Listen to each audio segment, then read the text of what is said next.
Le cri de ma fille a résonné dans le salon, comme un coup de tonnerre brisant la vitre de mon âme.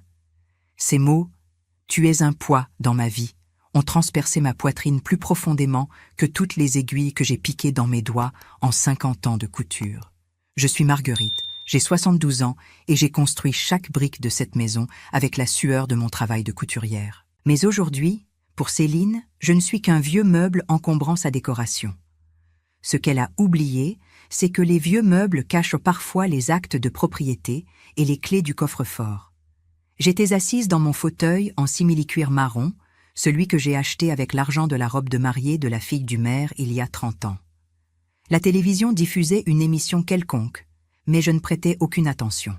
Mes yeux fixaient le tapis qui avait besoin d'être aspiré, tandis que mes oreilles captaient le murmure venant de la cuisine. Céline et son mari Jérôme chuchotaient. Ce genre de chuchotement de ceux qui complotent, qui font des calculs avec l'argent des autres. Je savais que le sujet était la rénovation de la terrasse aménagée qu'ils voulaient faire. Une terrasse dans une maison qui n'avait même pas de barbecue jusqu'au mois dernier. Tout payé avec ma retraite et le loyer des 2 studios que je possède dans l'arrière-cour. Maman, il faut qu'on parle sérieusement. Céline est entrée dans le salon en s'essuyant les mains sur un torchon, avec cette tête de quelqu'un qui a sucé un citron et n'a pas aimé. Jérôme l'a suivie, les mains dans les poches, regardant le sol. Il a toujours été un garçon mou, de ceux qui acquiescent à tout pour éviter les ennuis. « Vous pouvez parler, ma fille », ai-je répondu en ajustant mes lunettes. « C'est encore à propos de l'argent du maçon ?»« Ce n'est pas seulement une question d'argent, maman. C'est une question d'espace, de vie. » Elle gesticulait trop, signe qu'elle était nerveuse. « On veut recevoir les amis de Jérôme demain pour un barbecue, et vous restez là dans ce fauteuil avec cette télévision à fond.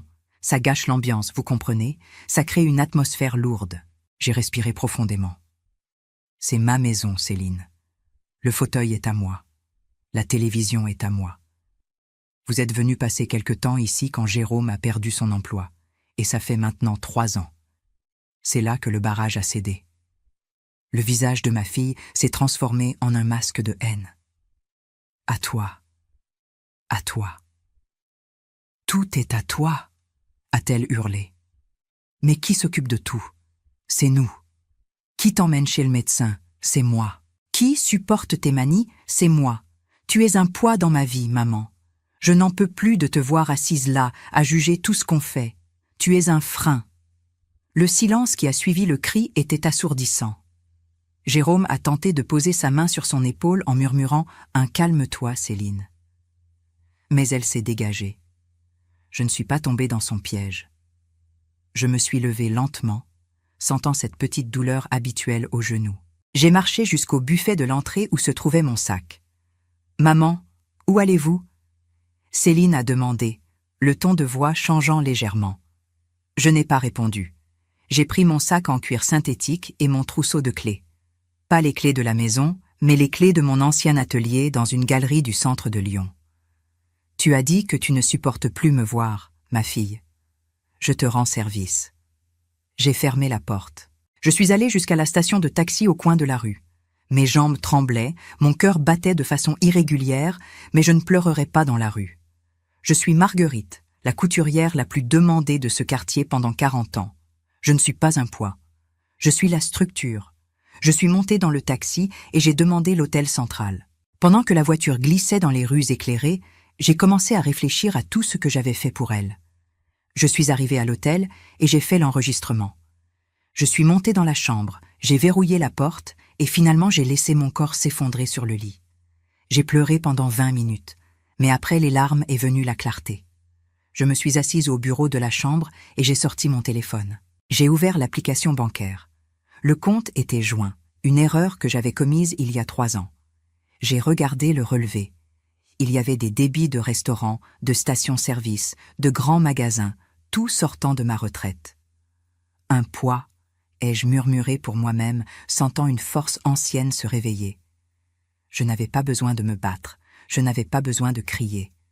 Je devais juste couper le fil. Mais avant de continuer, vérifiez si vous êtes déjà abonné à la chaîne et dites-nous en commentaire de quelle ville ou pays vous nous regardez. Nous aimons beaucoup savoir jusqu'où nos histoires voyagent. j'ai commencé à utiliser l'application bancaire. Transfert, pas vers l'épargne à laquelle elle avait accès, mais vers un compte numérique que j'avais ouvert il y a quelques mois sur l'insistance de la conseillère bancaire. Je n'avais jamais utilisé ce compte, mais le mot de passe était noté dans mon agenda. J'ai saisi les montants, le solde du loyer qui était entré vendredi, le reste de la retraite, le fonds de réserve que je gardais pour les urgences de la maison. J'ai tout transféré. J'ai laissé dans le compte joint seulement 10 €, juste assez pour acheter peut-être un paquet de mouchoirs pour sécher les larmes quand la réalité frapperait. Ensuite, je suis allée sur le site de la carte bancaire. J'étais la titulaire. Elle avait la carte supplémentaire. Bloquer la carte temporairement. Un clic. Fait. Celle de Jérôme aussi, que j'avais permis de faire à mon nom dans ma bonté stupide, parce que le sien était interdit bancaire. Bloqué. J'ai regardé l'écran du téléphone illuminant la chambre sombre de l'hôtel. J'ai senti un mélange de peur et de soulagement. Peur parce qu'aucune mère ne veut voir son enfant dans la difficulté. Soulagement parce que pour la première fois en année, je me sentais de nouveau maîtresse de ma vie. Ils pensent que lundi sera un jour normal.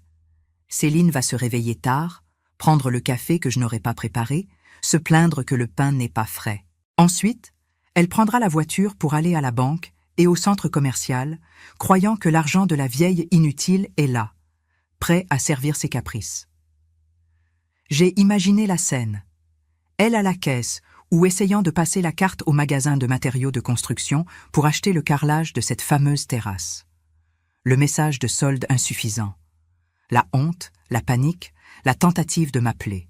J'ai repensé à quand Michel, mon mari, est mort. Elle n'avait que 10 ans. Je me suis souvenu des nuits blanches à coudre pour l'extérieur, prenant des commandes de vêtements pour enfants pour garantir qu'elle ait les baskets à la mode, le cahier à couverture rigide, le yaourt de marque dans sa boîte à déjeuner. Je n'ai jamais laissé manquer de rien. Peut-être que c'était mon erreur. J'ai donné le poisson, j'ai donné la canne, j'ai donné le bateau, et j'ai même ramé pour elle. J'ai pris mon téléphone de nouveau. Il était 23 h samedi. Lundi serait le jour d'échéance de tout. La facture EDF, Internet fibre optique qu'ils avaient exigé d'installer, les charges, le crédit de la voiture qui est à son nom mais sort de mon compte. J'ai commencé à taper les numéros. J'ai d'abord appelé Monsieur Rousseau, le locataire du studio 1. Il a répondu à la deuxième sonnerie. « Bonjour, Monsieur Rousseau, c'est Marguerite. »« Madame Marguerite, quel miracle que vous appeliez. Il s'est passé quelque chose? Le loyer ne vient à échéance que le 5, non? Céline m'a même envoyé un message hier pour me le rappeler. » J'ai retenu mon rire. Céline toujours efficace dans l'encaissement de ce qui ne lui appartient pas. « C'est justement à ce sujet, Monsieur Rousseau. À partir d'aujourd'hui, le dépôt ne doit plus être fait sur ce compte joint. Je vais vous donner les coordonnées de mon nouveau compte, seulement le mien. Et autre chose, si Céline ou Jérôme se présentent chez vous pour demander de l'argent ou réclamer quoi que ce soit, dites-leur que vous avez traité directement avec la propriétaire. Mais, Madame Marguerite, Céline a dit qu'elle gérait tout maintenant parce que vous étiez, enfin, elle a dit que vous étiez un peu confuse. Ma mémoire est excellente, Monsieur Rousseau. Si bonne que je me souviens que le contrat est à mon nom. Faites ce que je demande ou nous devrons revoir votre présence dans le bien immobilier. Non, non. Je déposerai où vous me direz, Madame Marguerite. J'ai raccroché. J'ai fait la même chose avec Madame Lefebvre du studio 2. Voilà. Le robinet était fermé. J'ai pris mon téléphone de nouveau. Mode avion. Non, mieux. J'ai bloqué le numéro de Céline et celui de Jérôme. S'ils veulent me parler, ils vont devoir découvrir où je suis. Et pour ça, ils vont devoir se souvenir que j'existe en tant que personne, pas en tant que distributeur automatique. Je me suis couché dans le lit de l'hôtel, les draps sentant la lavande industrielle. Différent de l'odeur de l'adoucissant fait maison de ma maison, mais c'était l'odeur de la liberté. J'ai fermé les yeux et pour la première fois depuis longtemps, je n'ai pas prié en demandant de la patience. J'ai prié en demandant du courage.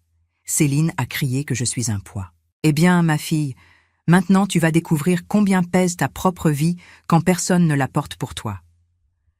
Je me suis réveillée avec une lumière étrange, envahissant la chambre.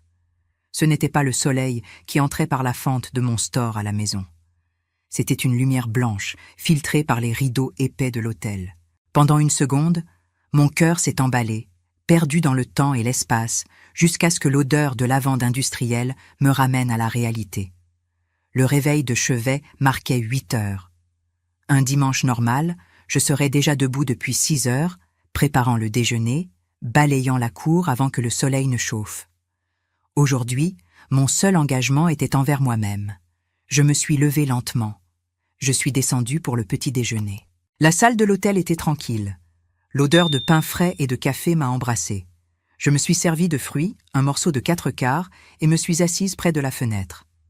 Pendant que je mangeais, j'observais le mouvement faible de la rue. Des gens allant à la messe, des familles se promenant. Personne là-bas ne savait que moi, Marguerite, la couturière veuve, j'étais sur le point de retirer le tapis sous les pieds de ma propre fille.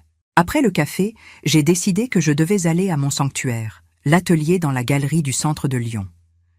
J'ai pris un taxi à la porte de l'hôtel. La galerie était fermée au public, mais j'avais la clé du portail latéral. Le couloir était sombre et silencieux.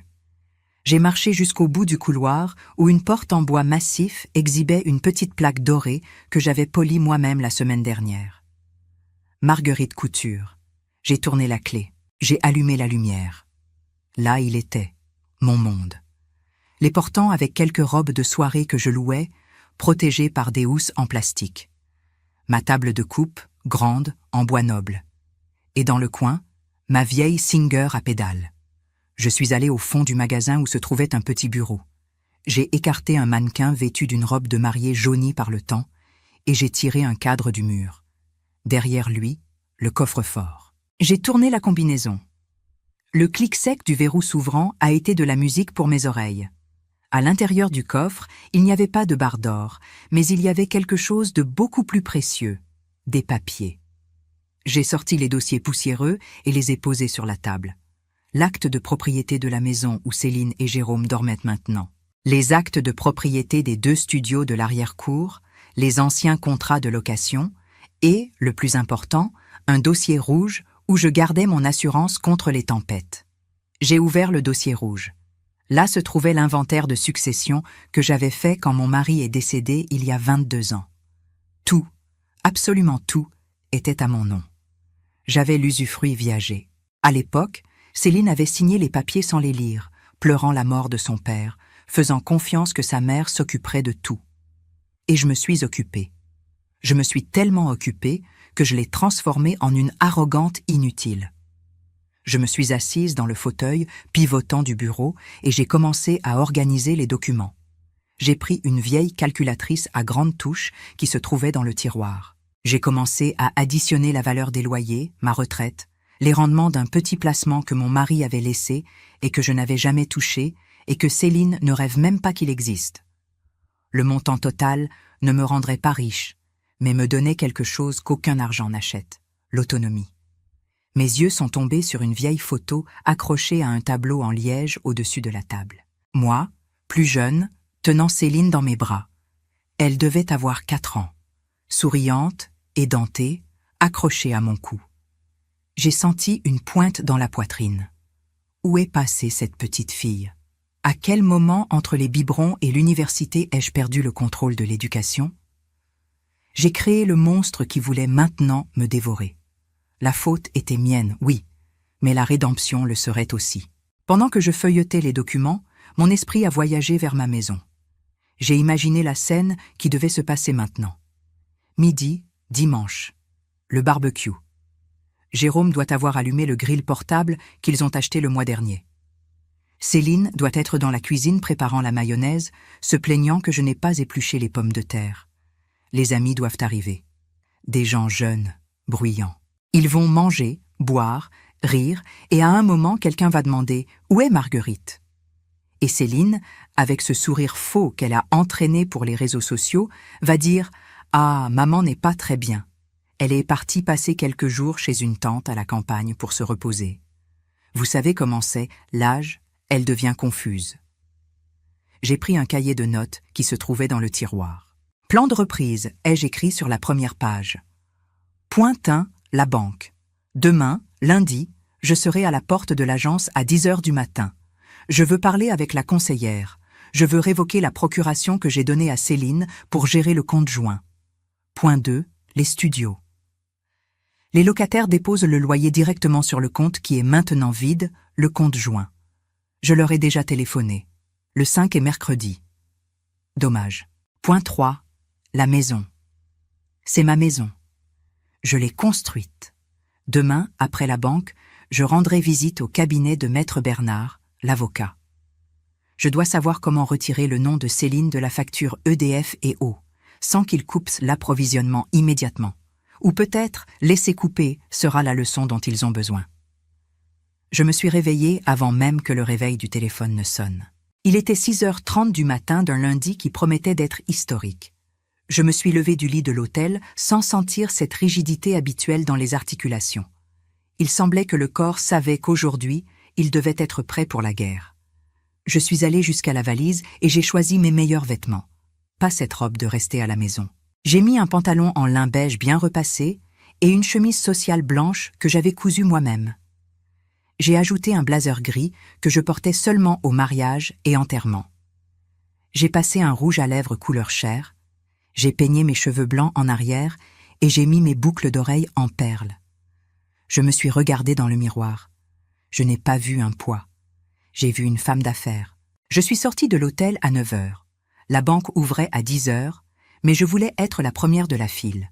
Je me suis assise sur le banc d'attente de l'agence, observant le mouvement de la rue à travers la vitre blindée. Quand la porte tournante a été libérée, je suis entrée avec la posture droite. Le gardien, M. Patrick, qui me connaissait depuis des années, a souri. « Bonjour, Madame Marguerite. Vous êtes venue retirer votre retraite. Aujourd'hui, vous êtes élégante. » « Bonjour, Patrick. Aujourd'hui, je suis venue régler des affaires de grandes personnes, » ai-je répondu en lui faisant un clin d'œil.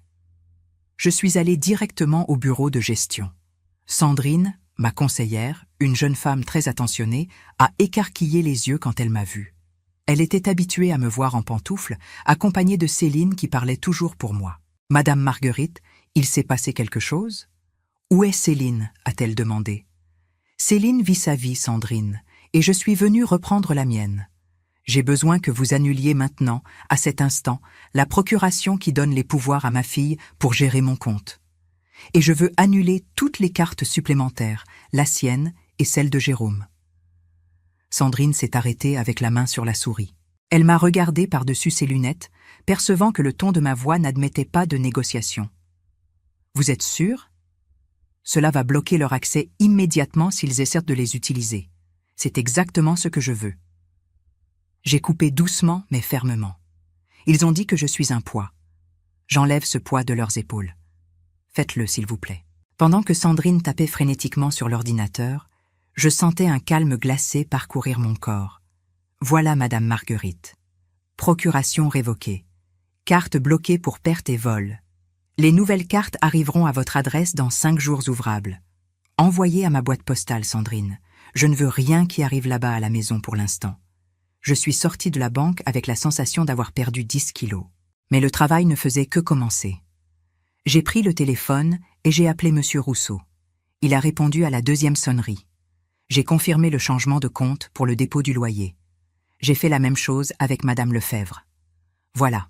Le robinet était fermé. Il était 11h. J'ai décidé d'allumer le téléphone avec l'ancienne puce, juste par curiosité. L'appareil a presque planté avec tant de notifications qui sont entrées d'un coup. Il y avait des dizaines d'appels manqués, de messages textes, de messages vocaux sur WhatsApp. J'ai ouvert la conversation de Céline. L'évolution du désespoir était presque comique, si ce n'était tragique. 9h. Maman, où es-tu? On doit parler. 9h30. Maman, je suis passée à la station-service et la carte a donné une erreur. Tu as touché à quelque chose? 10h15.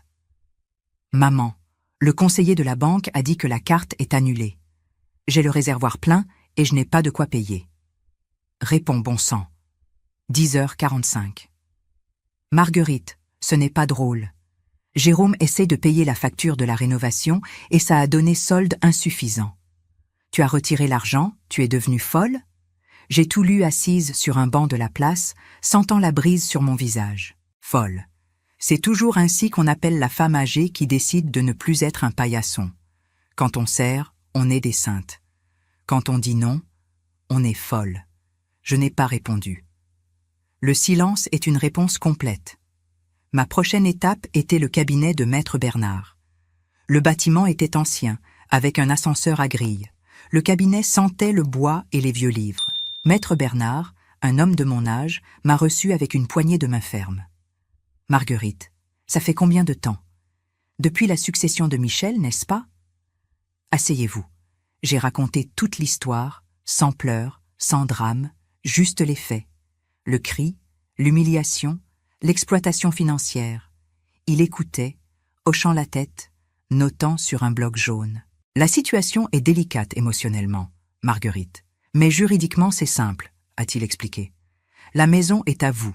Ils habitent là par faveur. On appelle ça un prêt à usage verbal. Vous pouvez reprendre la maison à tout moment. Je ne veux pas expulser ma fille à la rue, Maître Bernard. Je ne suis pas un monstre. Mais je veux qu'ils sachent qu'ils sont là par faveur. Je veux qu'ils paient les factures de consommation, électricité, eau, Internet. Tout est à mon nom, en prélèvement automatique sur le compte que j'ai vidé. Maître Bernard a souri. Alors quand les factures vont arriver à échéance et ne seront pas payées, le nom sali sera le vôtre, Marguerite. C'est dangereux. Je sais. C'est pour ça que je suis venue ici. Je veux notifier la compagnie d'électricité et d'eau que je n'habite plus là temporairement et demander la déconnexion ou le transfert de titularité. S'ils veulent de l'électricité, qu'ils la mettent à leur nom. Préparez la mise en demeure informant que le prêt à usage gratuit est révisé et qu'à partir du mois prochain, je facturerai un loyer s'ils veulent continuer à occuper la maison principale. Je suis sortie du cabinet avec les papiers en cours. Il était déjà plus de midi et j'avais faim. Je suis entrée dans un restaurant simple, j'ai commandé un filet de poulet avec salade. Pendant que je mangeais, mon téléphone a sonné. C'était le numéro fixe de ma maison. J'ai hésité. Et si quelque chose de grave s'était passé? J'ai respiré profondément et j'ai répondu. « Allô ?» Ma voix est sortie calme, contrôlée.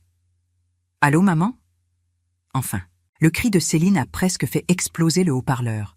« Où es-tu? Tu as idée de ce qui se passe ici ?» J'ai éloigné le téléphone de mon oreille et j'ai attendu qu'elle arrête de crier. « Je déjeune, Céline, et pas besoin de crier. Je ne suis pas sourde. » Déjeuner? Je suis coincée à la station-service depuis 2 heures. J'ai dû laisser ma montre en garantie parce que la carte n'est pas passée. Jérôme est allé essayer d'acheter du matériel et a eu honte au magasin. « Qu'as-tu fait avec les comptes? » L'application dit que je n'ai pas accès. J'ai pris une bouchée de salade, mastiquant lentement. « Je n'ai rien fait avec tes comptes, ma fille. J'ai juste fermé les miens. » Il y a eu un silence de l'autre côté. Un silence de choc. « Comment ça? L'argent est à nous, c'est de la famille. L'argent est à moi, Céline. C'est de ma retraite et des loyers des biens immobiliers que j'ai achetés et construits. Vous avez dit samedi que je suis un poids, que je gêne, que je suis un frein dans votre vie. Eh bien, je vous laisse léger, sans le poids de ma présence et par conséquent, sans le poids de mon argent. Maman, tu ne peux pas faire ça. C'est de la cruauté. On a des factures à payer aujourd'hui. La cruauté, ma fille, c'est dire à une mère qui a dédié sa vie à vous que vous êtes un obstacle. Maintenant, vous avez l'opportunité merveilleuse de prouver que vous n'avez pas besoin de ce poids. Je vais te retrouver, maman. Je vais appeler la police. Tu as volé mon argent. Un rire sec, sans joie. Appelle la police, Céline. Montre-leur de qui est le compte, de qui sont les biens immobiliers et de qui est l'argent. J'attendrai. Ah, et encore une chose. J'ai appelé Monsieur Rousseau et Madame Lefebvre. Le loyer de ce mois ne tombe plus entre tes mains. J'ai entendu un son étouffé de l'autre côté. Tu n'as pas fait ça. On comptait sur cet argent pour payer la carte de crédit. J'ai raccroché. Le mardi matin, j'étais debout à la fenêtre de l'hôtel quand j'ai vu l'huissier de justice partir en direction de mon ancien quartier. Maître Bernard m'avait prévenu. La mise en demeure serait livrée aujourd'hui. 30 jours pour libérer les lieux. À 9 heures, le téléphone de Maître Bernard a sonné. Marguerite, c'est fait. L'huissier a livré la notification. Ils ont signé la réception. Êtes-vous prête pour la suite? Plus que jamais, Maître Bernard. Allons-y. Nous sommes arrivés à la maison dans la voiture noire et discrète de l'avocat. Le portail était entrouvert. Je suis entrée dans le salon. L'odeur était d'environnement fermé, mélangée avec des restes de pizza. Céline était au milieu du salon, décoiffé, tenant la notification judiciaire comme si c'était un serpent venimeux. Jérôme était assis sur le canapé, pâle. Quand ils m'ont vu, le silence est tombé comme une guillotine. « Bonjour », ai-je dit avec une voix ferme. Maître Bernard est resté juste derrière moi. « Toi », a-t-elle sifflé, pointant son doigt vers mon visage. « Tu es devenue complètement folle, maman? Envoyer un huissier de justice dans notre maison? M'expulser de la maison où je suis née? La maison est à moi, Céline, et la réalité, ma fille, c'est exactement celle que tu as dans les mains. » Jérôme s'est levé, essayant d'assumer une posture d'homme de la maison. « Madame Marguerite, c'est absurde. Asseyons-nous et parlons en famille. »« Pas besoin d'avocat. Jérôme, » ai-je coupé sèchement. « Il n'y a plus de nous et il n'y a plus de conversation de famille quand le respect sort par la porte. » Céline a froissé le papier et l'a jeté par terre. « Je ne vais pas partir. Tu ne peux pas me sortir d'ici. Je suis ta fille, j'ai des droits. » Et autre chose, elle a changé de ton. « Tu n'es pas bien de la tête, maman. Tout le monde le sait. Tu sors de la maison sans prévenir, tu bloques tout. C'est de la démence. On va demander ta mise sous curatelle. J'ai déjà parlé avec un médecin ami de Jérôme. Tu vas être mise sous tutelle et je vais assumer la curatelle de tout. » J'ai regardé Maître Bernard et j'ai fait un léger signe de la tête. Il a ouvert son attaché-case et a sorti un document relié. « Céline, Jérôme, » a commencé Maître Bernard avec sa voix de tribunal. « Avant que vous ne poursuiviez avec cette menace de mise sous tutelle, je suggère que vous lisiez ce rapport d'expertise. Un certificat de santé mentale complet émis vendredi dernier par un expert psychiatre renommé et enregistré chez le notaire. » Ai-je répondu en croisant les bras.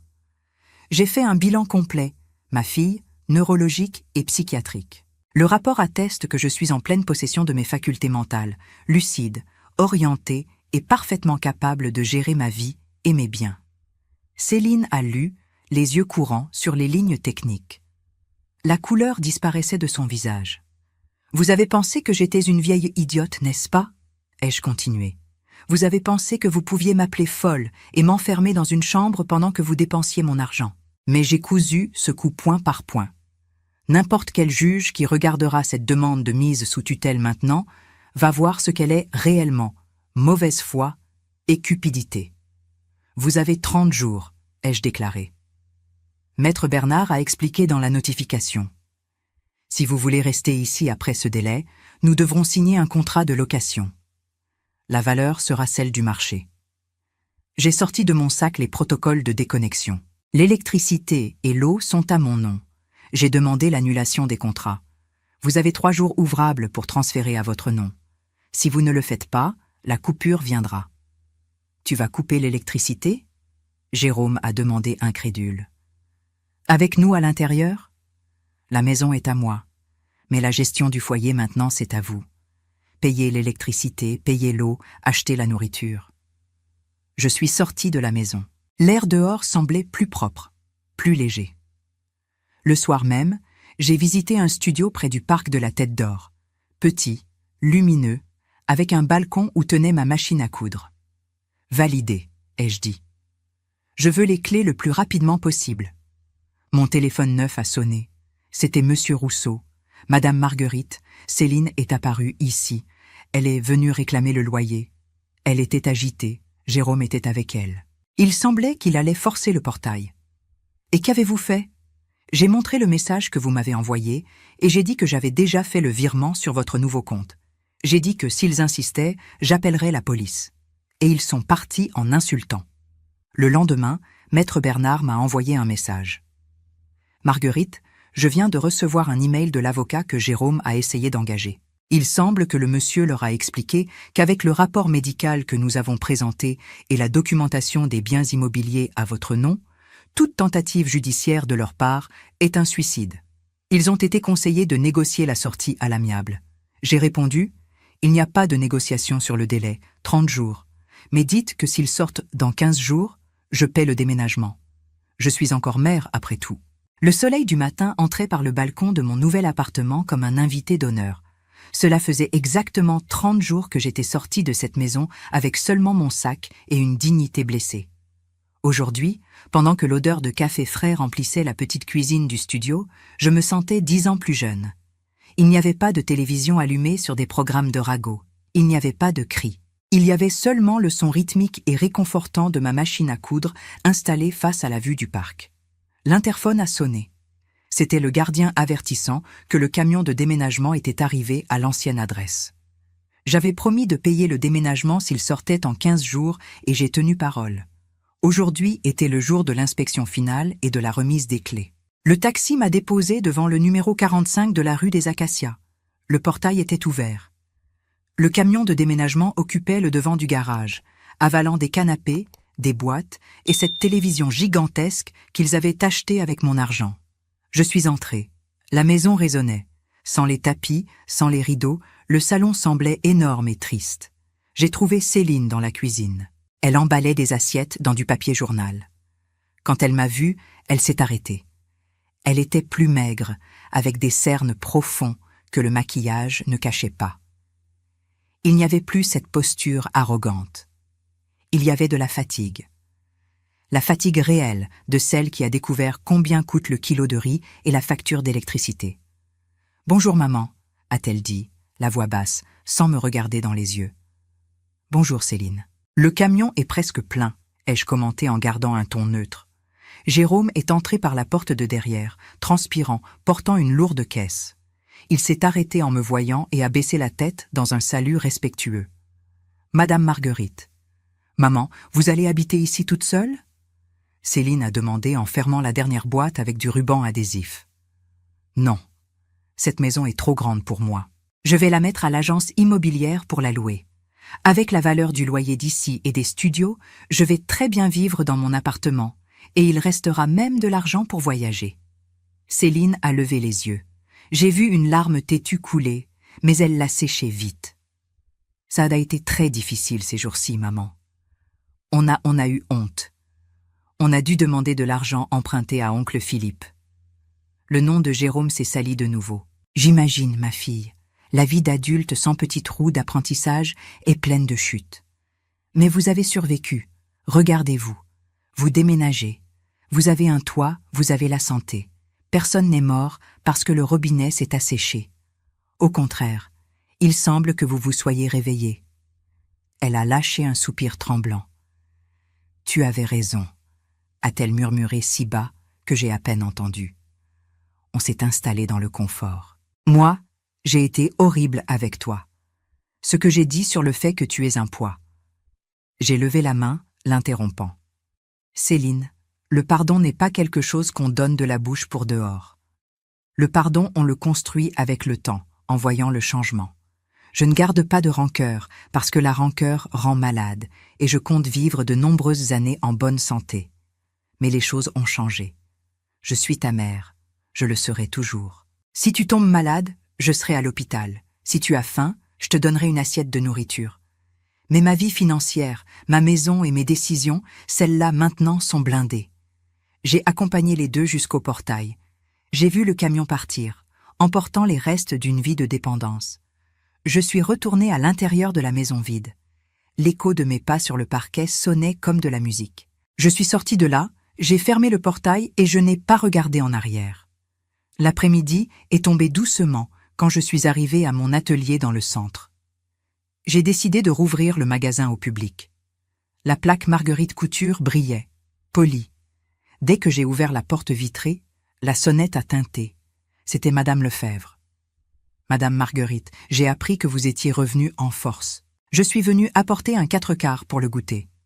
Après que vous avez repris les rênes et retiré votre fille de l'administration, l'immeuble est devenu une paix. Plus personne ne frappe à notre porte pour réclamer des charges supplémentaires inventées. » J'ai souri en acceptant le gâteau.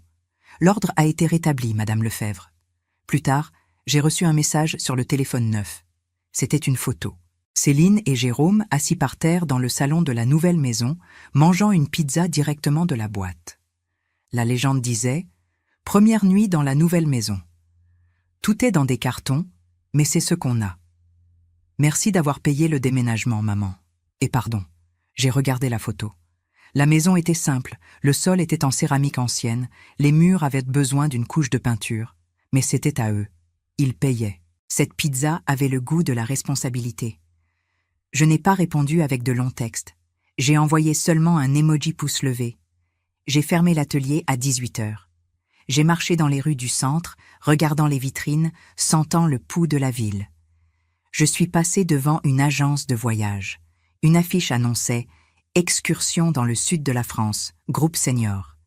Je me suis arrêté. J'ai regardé mon reflet dans la vitre. Cheveux blancs bien peignés, posture droite, blazer aligné. Je ne voyais pas une vieille. Je voyais une femme qui venait de gagner la plus grande bataille de sa vie, sans élever la voix, juste en levant la tête. Je suis entré dans l'agence. « Bonjour mademoiselle. Je voudrais des informations sur ce forfait pour le sud de la France. Chambre individuelle, s'il vous plaît. J'aime l'espace. » Je suis sorti de là avec le contrat signé et le voyage programmé pour le mois suivant. J'allais voir la mer, sentir le sable sous mes pieds, sans personne pour me presser. Je suis retourné à mon studio le soir. La pleine lune illuminait le parc dehors. Je me suis assise dans mon fauteuil en velours bordeaux et j'ai pris mon verre de vin. La transformation n'a pas été seulement externe. Le changement s'est produit ici à l'intérieur, dans le silence de ma poitrine. J'ai découvert que l'amour maternel ne peut pas être une ancre qui nous fait couler avec le navire. L'amour maternel parfois doit être le vent fort qui pousse le bateau au loin pour qu'il apprenne à naviguer seul. Céline a dit que j'étais un poids. Aujourd'hui, je comprends qu'elle avait raison, mais pour les mauvaises raisons. J'étais le poids de sa conscience. En partant, j'ai emporté ce poids avec moi et j'ai laissé pour elle la légèreté insupportable de devoir être adulte. J'ai bu une gorgée de vin. Demain, je vais me réveiller tôt, pas pour faire le café pour les autres, mais pour marcher dans le parc. Je vais voir les fleurs, je vais saluer les chiens, je vais vivre. J'ai 72 ans et la sensation nette que ma vie ne fait que commencer. J'ai regardé la machine à coudre dans le coin du salon avec la lumière du réverbère incident sur l'aiguille argentée. La vie est comme la couture. Parfois, on rate le point, le fil s'en mêle, le tissu se déchire. Mais tant qu'on a du fil sur la bobine et de la fermeté dans les mains, on peut toujours raccommoder, ajuster et créer quelque chose de nouveau, de beau et surtout à nous. Je suis Marguerite. Je ne suis pas un poids, je ne suis pas un obstacle, je ne suis pas le passé. Je suis la maîtresse de mon histoire. Et le prochain chapitre, celui-là je vais l'écrire avec des lettres dorées et vues sur la mer. Si cette histoire a touché votre cœur, répondez ici dans les commentaires. À ma place, qu'auriez-vous fait? N'oubliez pas de regarder la prochaine vidéo qui apparaît sur votre écran. Elle apporte un rebondissement surprenant et émouvant qui vous captivera du début à la fin.